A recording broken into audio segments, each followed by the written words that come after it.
Assalamualaikum warahmatullahi wabarakatuh. Kembali lagi di pembelajaran daring mata kuliah Anatomi Fisiologi Manusia. Di sini sudah sampai ke pertemuan ke-6 tentang anatomi dan fisiologi sistem rangka manusia. Di sini alat gerak manusia ada dua, yaitu kalau secara pasif dia contohnya adalah tulang rangka, kalau secara aktif contohnya adalah otot. Karena di sini otot adalah berfungsi untuk berkontraksi serta berelaksasi. Nah, di sini tulang rangka atau skeleton. Nah, di sini ada dua macam, ada exoskeleton atau rangka luar. Ciri-cirinya adalah rangka tersebut terletak di luar tubuh. Yang kedua, berfungsi sebagai pelindung dan memberi bentuk pada tubuh. Yang kedua, jenisnya ada endoskeleton atau rangka dalam. Contohnya adalah rangka yang terletak di dalam tubuh dan berfungsi sebagai pelindung dan tempat melekatnya otot. Nah, di sini di PPT ini kalau exoskeleton contohnya bisa bekecot, kalau endoskeleton contohnya adalah pada hewan kata atau singa. Nah, fungsi tulang rangka yang pertama adalah memberikan bentuk pada tubuh, yang kedua adalah melindungi organ vital, ketiga adalah menahan dan menegakkan tubuh, keempat tempat pembentukan sel darah merah, yang kelima tempat pelekatan otot, dan keenam adalah tempat menyimpan kalsium. Jenis-jenis tulang berdasarkan strukturnya, tulang dibedakan menjadi dua, yaitu tulang rawan atau kartilago, yang kedua adalah tulang keras atau osteon. Tulang rawan atau kartilago tersusun atas sel kondrosit yang berasal dari kondroblas. Lapisan pembungkus tulang rawan adalah perikondrium.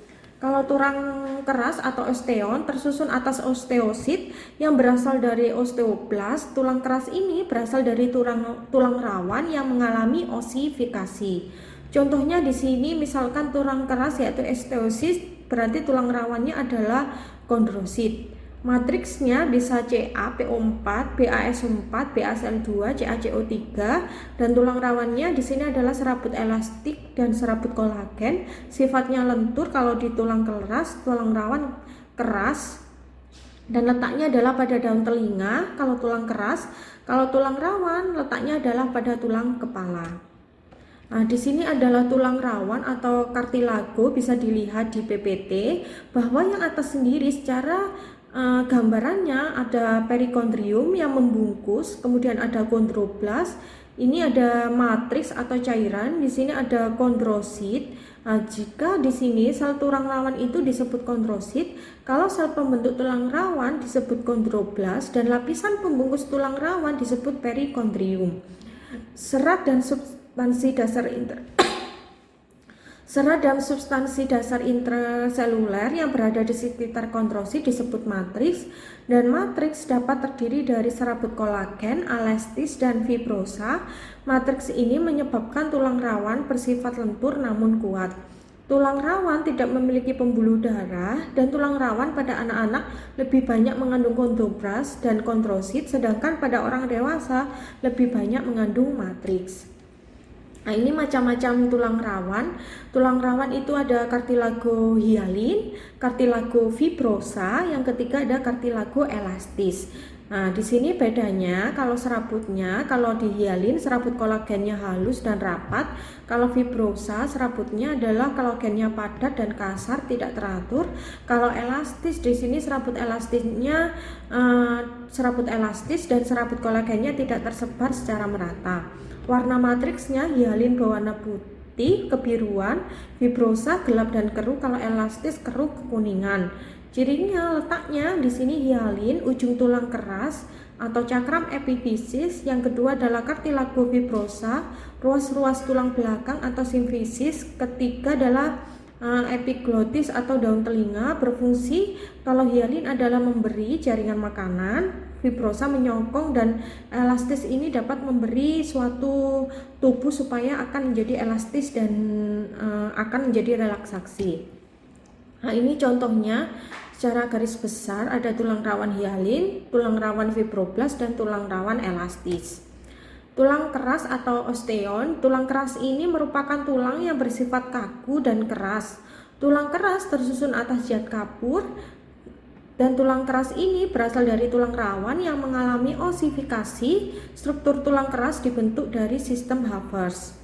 Dan sistem atau saluran Havertz ini, lamela adalah lapisan konsentris matriks yang terdiri dari garam mineral dan serat kolagen. Garam mineral ini berfungsi membuat tulang menjadi keras, serat kolagen ini berfungsi membuat tulang menjadi kuat, dan lakuna adalah suatu ruang kecil di antara lamela yang di dalamnya mengandung osteosit.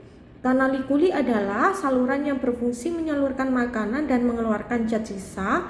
Yang keempat, saluran ini dapat menghubungkan antara dua saluran Havertz, yaitu saluran Volkmann. Ini gambar secara mikroskopisnya, ada osteoblas, osteosit, dan osteoklas. Yang terakhir ada osteoprogenator. Kalau osteoblas adalah sel tulang muda yang membentuk osteosit, osteosit sel-sel tulang dewasa, dan osteoklas sel yang mensekresikan asam enzim untuk melarutkan matriks dan memberikan tulang. Kalau osteoprogenator adalah sel khusus yang mampu berdiferensiasi menjadi osteoblas terdapat di bagian luar membran. Jenis tulang berdasarkan bentuknya ada 3, ada tulang pipa, pipih, dan tulang pendek. Cirinya secara anatomi, pipa itu berbentuk seperti pipa karena adanya perluasan di ujung tulang dan berisi sumsum kuning dan lemak, terdiri dari epifisis dan diafisis, bisa dilihat di gambar. Kalau tulang pipi berbentuk pipih tipis dan berisi sumsum tulang merah, contohnya adalah pada tulang tempurung lutut dan pada tengkorak. Kalau tulang pendek berbentuk silindris, pendek, dan berisi sumsum merah, contohnya adalah pada ruas-ruas pada tulang pendek dan jari tangan. Jenis tulang berdasarkan matriks, ada tulang keras atau kompaks. Cirinya adalah matriks CaCO3 padat dan susunannya rapat. Yang kedua, tulang spons atau bunga karang, matriksnya CoC3-nya tidak padat dan memiliki rongga. Contohnya adalah di sini kalau tulang spons pada metacarpals, kemudian ada pada compact bone. Pembentukan tulang keras dari tulang rawan atau osifikasi. Di sini kartilago yang pertama adalah ada gambar kartilago hialin. Yang pertama, leher tulang terbentuk di sekitar kartilago hialin. Kedua, kartilago di tengah diafisis mengalami kalsifikasi. Ketiga, tulang spons mulai terbentuk. Keempat, diafisis memanjang dan berbentuk rongga medula bersamaan dengan osifikasi. Kelima, epifisis mengalami osifikasi. Sisa-sisa kartilago hialin hanya ada di lempeng epifisis dan persendian. Jadi di sini apakah yang dimaksud dengan osifikasi? Osifikasi adalah pembentukan osteosit dari osteoblas. Macam-macam osifikasi, ada osifikasi endokondral, intramembran, dan heterotropik. Kalau endokondral adalah pembentukan dari tulang rawan, terjadi pada tulang pipa dan tulang pendek. Kalau intramembran, pembentukan dari tulang mesenkim. Yang kedua adalah terjadi pada tulang pipi atau tengkorak. Selanjutnya kalau heterotropik adalah pembentukan tulang di luar jaringan lunak. Rangka tubuh manusia ada rangka aksial dan rangka apendikular. Rangka aksial contohnya adalah tulang tengkorak, tulang pendengaran, ada tulang belakang, tulang dada, tulang rusuk, dan tulang gelang pahu, tulang gelang panggul. Kalau apendikular contohnya adalah tulang pergerakan atas atau tangan, kemudian selanjutnya ada tulang pergerakan bawah atau kaki. Di sini ada rangka aksial atau tulang tengkorak, contohnya bisa occipital frontal, dahi, tulang dahi, parietal atau tulang ubun-ubun, tulang kepala bagian panggang, occipitalis, temporale ada tulang pelipis di sini, temporale ada tulang pelipis, kemudian ada maxilla, lacrimal, nasal, frontal, sphenoid, dan mandibulare. Nah, ini rangka aksial atau tulang pendengaran, contohnya adalah pada tulang martil, tulang landasan, yang ketiga adalah tulang sanggurdi. Contoh pada tulang belakang atau rangka aksial, di sini ada 7 ruas tulang leher, 12 ruas tulang punggung, 5 ruas tulang pinggang, dan 5 ruas tulang belakang, dan 4 ruas tulang ekor. Kalau rangka aksial terdiri dari tulang rusuk dan tulang dada. Tulang rusuk ini adalah contohnya tulang rusuk sejati ada 7, tulang rusuk palsu ada 3, dan tulang rusuk melayang ada 2. Tulang dada ini contohnya ada tulang hulu ada 1, tulang badan 1, dan tulang taju pedang ada 1 buah. Nah, ini rangka aksial atau tulang pahu ada humerus, clavikula, dan scapula.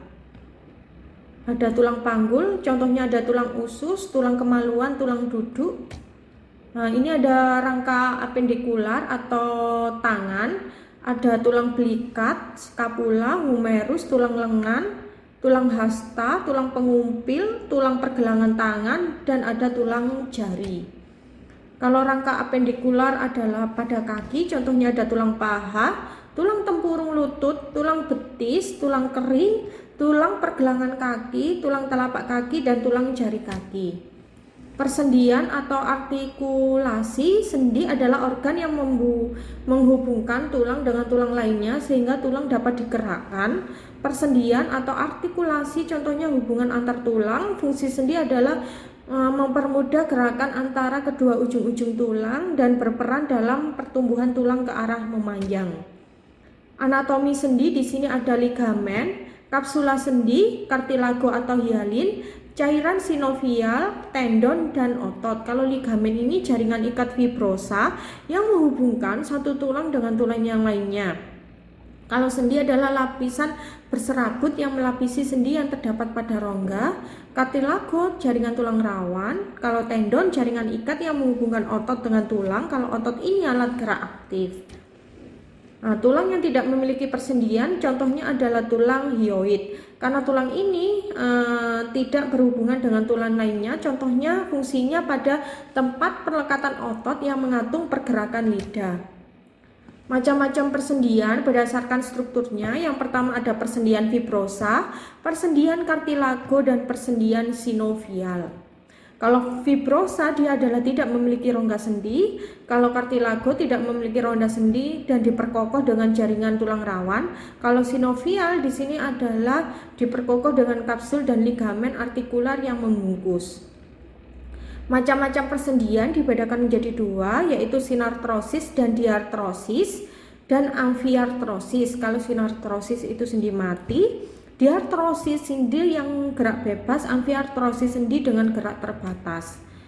Sendi mati contohnya adalah sutura, sendi yang dihubungkan dengan jaringan ikat fibrosa yang rapat yang hanya ditemukan pada tulang tengkorak. Kalau sinkondrosis adalah sendi-sendi yang tulangnya dihubungkan oleh kartilago hialin. Kalau amfiartrosis ada simfiasis, sindemosis, dan gomposis. Bedanya kalau simfisis ini sendi yang kedua tulangnya dihubungkan dengan kartilago dan menjadi bantalan sendi, contohnya pada simfisis pubis. Kalau sindesmosis ini sendi yang dihubungkan oleh serat-serat jaringan ikat kolagen. Kombosis sendi pada tulang yang berbentuk kerucut. Diartrosis sendi pada gerak bebas, contohnya sendi pelana, gerakannya rotasinya tidak semua arah. Ada sendi engsel, gerakannya satu arah. Sendi geser, gerakannya rotasinya satu bidang atau datar. Ada sendi peluru, gerakannya ke segala arah. Dan sendi putar, gerakannya rotasinya ke segala arah juga. Nah, ini gerakan persendian berlawanan kata. Ada ekstensi, fleksi, gerakannya melurus dan gerakannya menekuk. Ada abduksi, aduksi, gerakan menjauhi badan mendekati badan. Depresi, elevasi, gerakannya menurunkan dan gerakan mengangkat. Supinasi dan pronasi, gerakannya menengadah dan gerakan menelungkup. Inversi atau eversi, gerakannya memiringkan telapak kaki ke dalam tubuh atau keluar tubuh.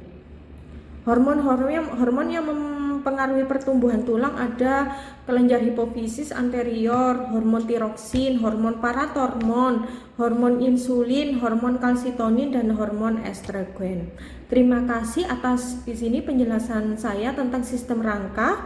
Jika ada pertanyaan dipersilahkan. Semoga bermanfaat dan semoga sukses. Wassalamualaikum warahmatullahi wabarakatuh.